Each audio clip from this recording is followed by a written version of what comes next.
Hello everyone, welcome to another new class of human physiology. In this class we will discuss about female reproductive health and also we will cover some of the female reproductive related diseases. So let's stay with it. So what different concepts will be covered for this class? We will discuss about in general of what is like female reproductive health. Then we will discuss about different female reproductive diseases. We will also see like what are sexual transmitted infection, menstrual disorders, and then prevention and healthy lifestyle. So as for the introduction, like according to the WHO, reproductive health is like a state of complete physical, mental and social well-being, and which is mostly for the female. And why like it is so important in terms of like maintaining the female reproductive health? Because first of all it is needed for maintaining the overall well-being that encompasses like the physical, emotional and social aspects of life. It is also important for like having like a safe motherhood, which is also very crucial for like reduction of maternal mortality and morbidity. It is crucial to have like healthy offsprings and also to maintain like overall quality of life.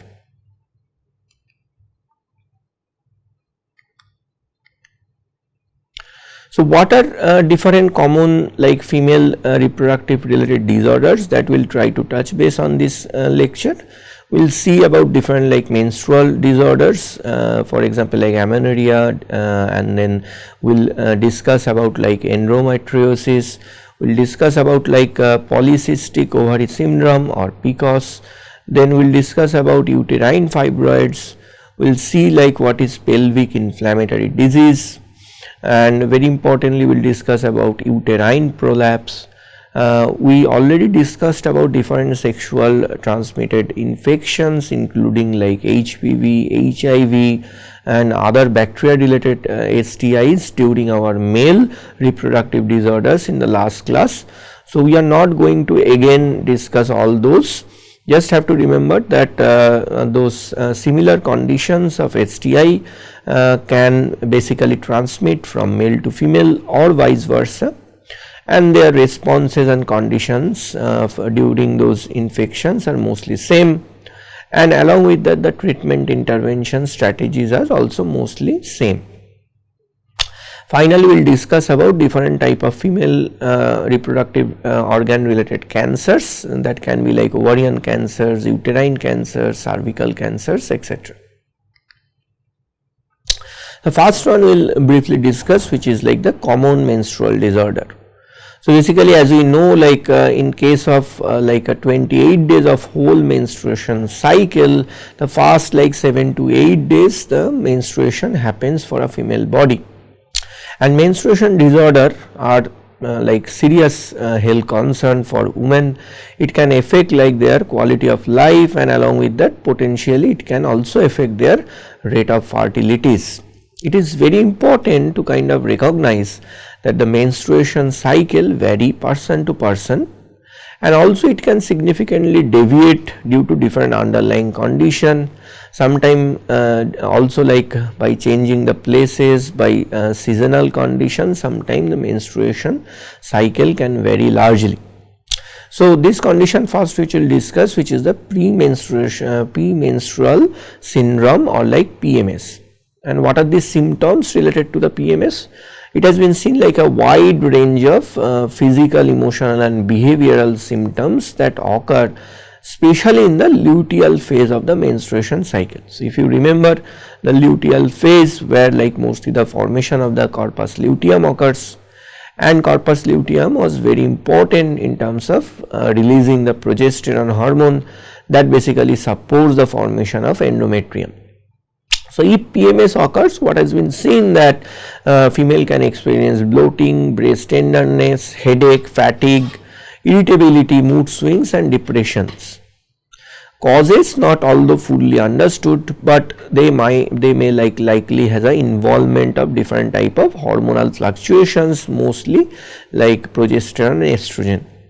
There can also be like situation where neurotransmitter imbalances can cause PMS, and other psychological factors also can have an impact.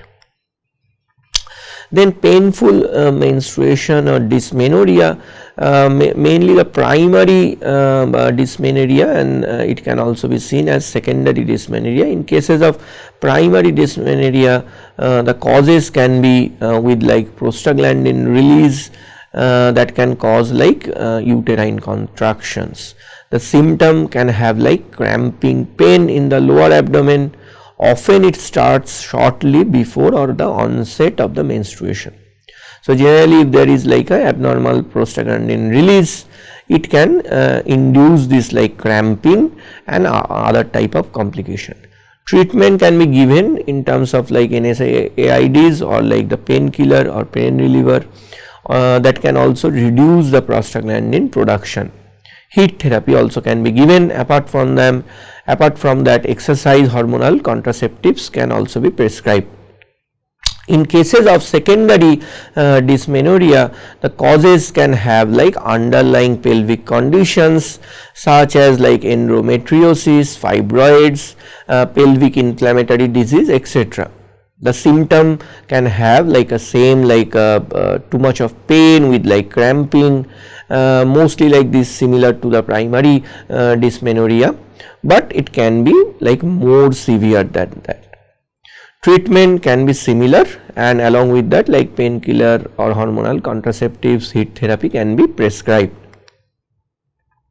Then we will discuss about the amenorrhea, which is basically the absence of menstruation. So this is also like same like this amenorrhea. It can be like two types, basically like the primary amenorrhea and the secondary amenorrhea. So in cases of the primary amenorrhea, the causes can have like failure of menstruations that can like begin by the age of 15 with normal growth, and secondary sexual characteristics or by age 13 in the absence of secondary sexual characteristics. So basically what can be seen like if there is like normal growth and secondary sexual characteristics are present in cases of female body, but still the menstruation could not be started till the age 15, or completely like the absence of secondary sexual characteristics with like a age of 13. So these situations can be kind of called as primary amenorrhea. And overall evaluation in terms of like physical examination, hormone testing, this can be done to kind of find out the underlying causes. And of course hormonal therapy can be prescribed in order to start the menstruation. Then there can be like secondary amenorrhea. The causes are mostly like absence of menstruation for 3 or more consecutive cycles in women who previously had like regular periods.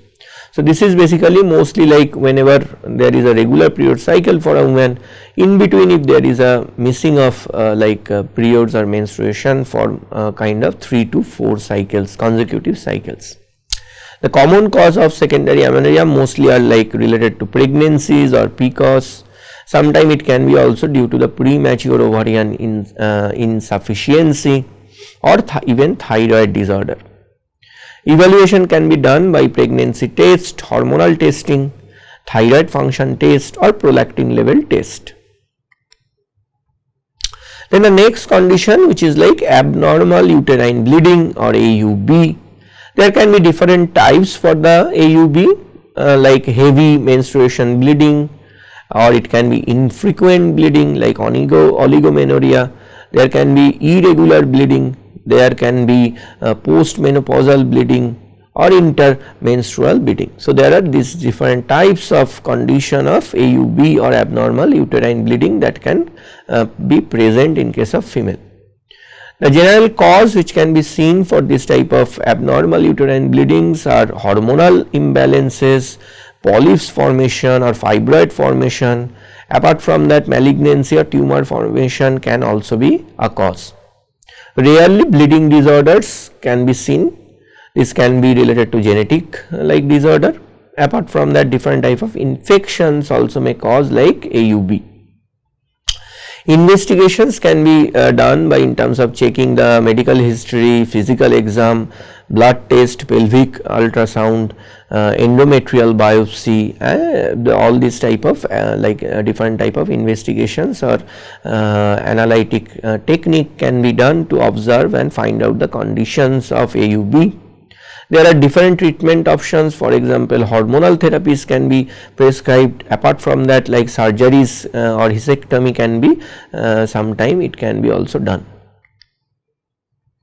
Then the next condition we will discuss about the which is the endometriosis. So basically, as you know, like after the day 14, whenever there is a luteal phase and the corpus luteum which is formed, that basically secretes like progesterone. And this progesterone basically helps in terms of maintaining and growing the endometrium. Apart from progesterone, also estradiol or estrogen also has a very crucial role for the proliferation and maintaining of the endometrium. But in cases of endometriosis, what has been seen that this endometrial or the endometrium like tissues is formed outside of the uterus. So you can see like generally it should be formed inside of the uterus, but in cases it can be seen that abnormal endometrium like tissues can be formed outside of the uterus. It can be formed like on the surface of the fallopian tube or maybe like on surface of the gut or near like other cervix or other area. And this formation of abnormal endometrium like tissues can cause like severe pain. So basically in cases of pathophysiology, different type of theories has been included in order to kind of understand why endometriosis like happen.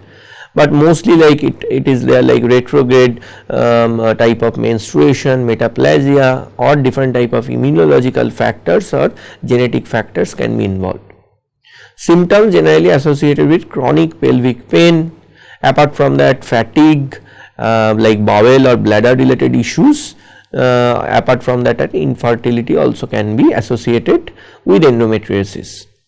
Diagnosis can be done via pelvic exam, imaging like ultrasound MRI.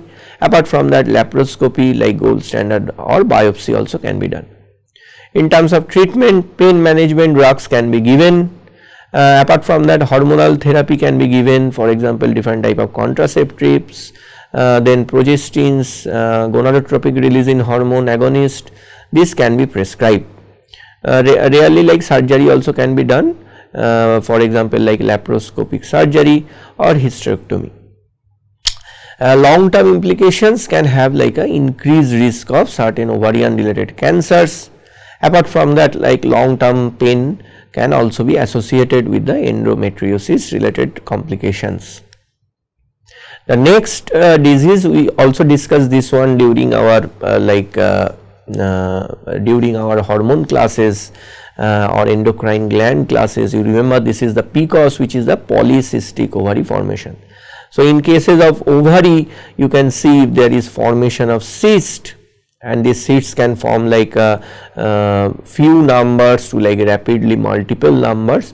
So formation of the cyst in either of the two ovaries can be termed as like PCOS or polycystic ovary. This is basically mostly related to like a hormonal disorder, and PCOS treatment mostly focuses on like managing the symptoms like irregular periods, infertility, acne and excessive hair growth, and may involve lifestyle changes also. The main cause for PCOS, as we said, is like the hormonal imbalances or insulin resistance.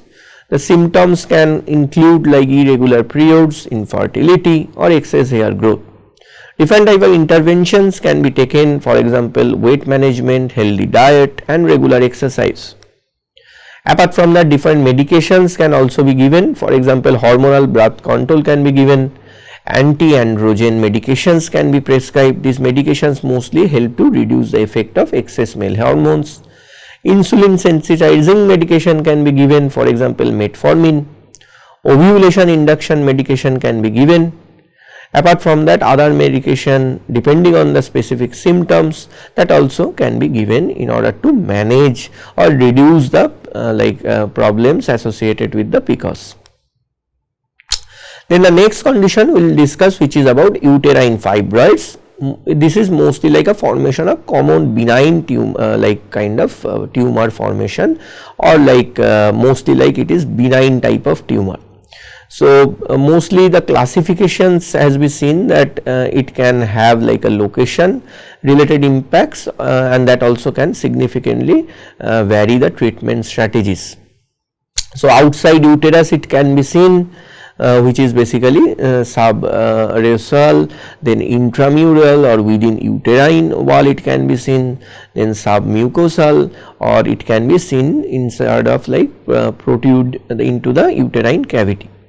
Many symptoms can be seen. For example, it may cause abnormal uterine bleeding, for example like heavy bleeding or prolonged bleeding. Apart from that, pelvic pain or pelvic pressure or uterine related issues also can be seen. Diagnosis can be done by regular pelvic exam or by different type of imaging techniques, including like ultrasound or MRI. For example, the treatments options can be mostly related to the hormonal treatments. For example, gonadotropic releasing hormone agonist can be given to shrink the fibroids. Apart from that, progestins or hormonal contraceptives can also be prescribed. Surgical removal of those fibroids are also another options. The next conditions we will discuss for the female reproductive health, which is the pelvic inflammatory disease or PID. Mostly it is related with like the infections. It can be it can happen from like STIs related or sexually transmitted infections. It can also happen like UTI or urine UTIs, right. So next condition we will discuss, which is about the pelvic inflammatory disease or PID. This condition mostly is related to like different type of infections of female reproductive organs. For example, mostly it is related to sexually transmitted infections or STIs like chlamydia or gonorrhea. Apart from that, different type of uterine transmitted related infections, for example UTIs related infections can also cause this type of inflammation. In terms of pathophysiology, infections can be seen in vagina, cervix, or like in other part, for example fallopian tubes or the uterus. Symptoms can include like lower abdominal pain, fever, abnormal vaginal discharge, painful intercourse, irregular bleeding, or painful urination. Diagnosis can be done by like regular pelvic exam, like checking the infection level or identifying different type of infection that can be related to either sexually transmitted infection or STI, or it can be also like UTIs or uterine related transmitted infection. For example, apart from that, ultrasounds can be done, laparoscopy can be done. So mostly we have to remember that different type of treatments can be given that are related to either those sexually transmitted infections or like uterine infections. Mostly these are like based on different type of antibiotics. Those would be targeted for those related bacterial infection. Prevention can be done in terms of like maintaining safe sex, which would prevent the transmission of those sexually transmitted infection. Apart from that, regular checking can be also done. The next condition which we will discuss, which is the uterine prolapse. So this is a very common, and almost like it has been seen that 50 to 60% of the women experience this type of condition, and mostly it has been seen that the women at like over the age, so basically over the age of 50, like 50 plus aged women generally has this type of uterine prolapse condition. So what is it has been seen like the uterus should be in its right place. You can see here, this is like the ischial area and the spinal area. So with time it can be due to like many different factor, but with time if it has been seen that there is a prolapse or descending conditions of the uterus, then the uterine prolapse condition can be detected, and these are classified into like different stages. For example, like in cases of stage 0, there is no prolapse, it is perfectly like maintained in the cervical like cuff area. It has been seen like if it is like a little bit slight descent happens of the uterus, it can be termed as like stage 1. If it is like near to the hymen, it is termed as like stage 2.